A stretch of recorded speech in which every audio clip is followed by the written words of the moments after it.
Opa, senta aí que vem história, então, mais uma vez, de volta.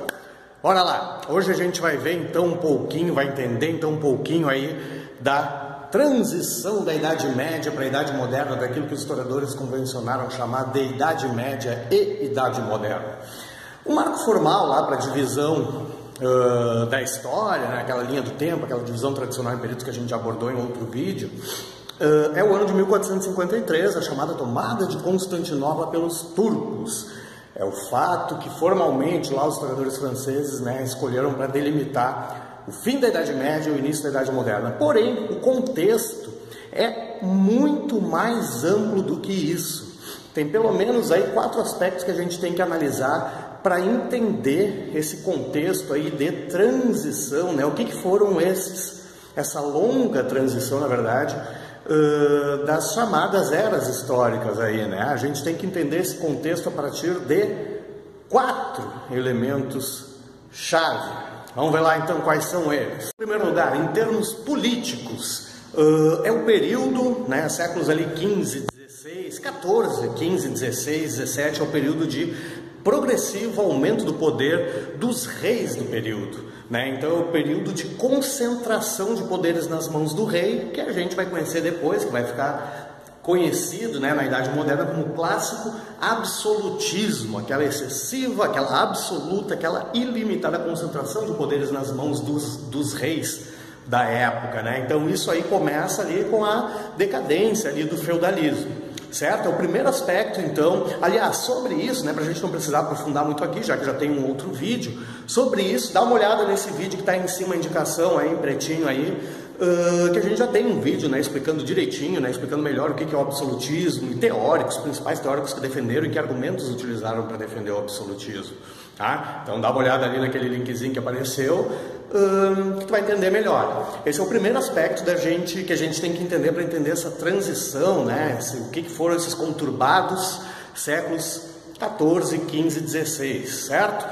Em termos econômicos, então, a gente tem 2 aspectos que a gente tem que considerar, que a gente tem que lembrar. Em primeiro lugar, mercantilismo, correspondente econômico do absolutismo. Mercantilismo, então, a política econômica aplicada pelos reis absolutistas do período, né, da chamada Idade Moderna. Também sobre o mercantilismo, para a gente não passar muito tempo falando aqui, repetindo coisas, né, na verdade, sobre o mercantilismo tem esse vídeo aí já no canal, dá uma olhada lá, dá uma relembrada lá. Mas juntamente com o mercantilismo, juntamente com essas 2 coisas, né, em aspectos econômicos a gente tem ainda a expansão marítima europeia, o período das chamadas grandes navegações, né, aquela busca dos europeus, primeiro Portugal, depois Espanha e aí outros países da Europa, buscando um caminho para chegar às Índias, para ter acesso ali, ouro, tapetes, sedas, joias e as famosas especiarias, né, da Índia. Então, naquele contexto lá que os portugueses vão contornando o continente africano, a Espanha apostando no projeto, na ideia do Cristóvão Colombo,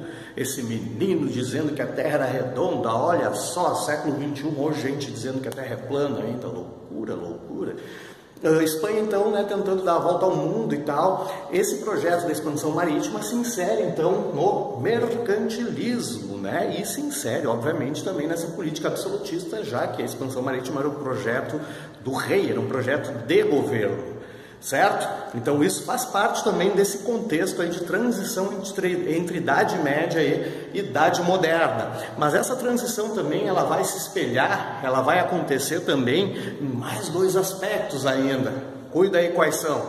Em termos, então, culturais, Renascimento, o período é marcado pelo Renascimento, séculos 13, 14, 15, os famosos ali 300, 400 e 500, ui que bonito, né? Período então do Renascimento, esse renascer da cultura greco-romana, esse rompimento com os padrões de arte limitados da Idade Média, né, limitados pelas imposições da Igreja Católica.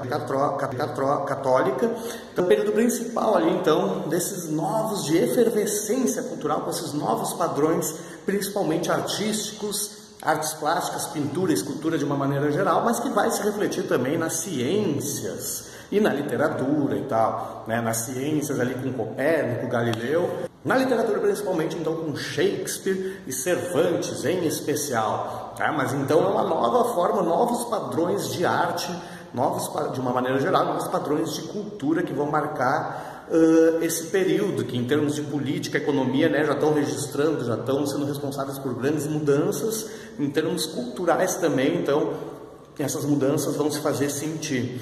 E, finalmente, em termos religiosos, então, a chamada Reforma Protestante e a Contra-Reforma da Igreja Católica.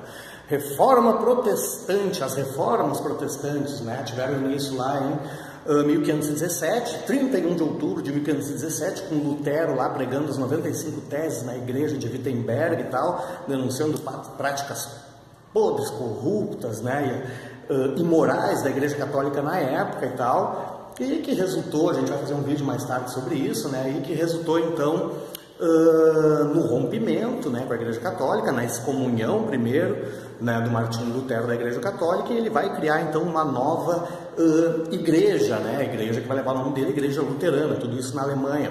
Suíça e França também, pela ação do Jean Calvino, né, a reforma protestante vai se espalhar, Inglaterra também, através do Henrique VIII e tal, e isso tudo, né, à medida em que isso tudo acontece, a Igreja Católica vai perdendo fiéis, né, em larga escala, e ela vai buscar se moralizar através do movimento de contra-reforma, né, onde ela vai, através de concílios, através de ali algumas reuniões importantes, né, entre papa, cardeais e tal, e concílios, ela vai buscar práticas para tentar se moralizar, para evitar perder mais e mais fiéis ainda, que já estava perdendo, né, nesses países aí no continente europeu em grande quantidade.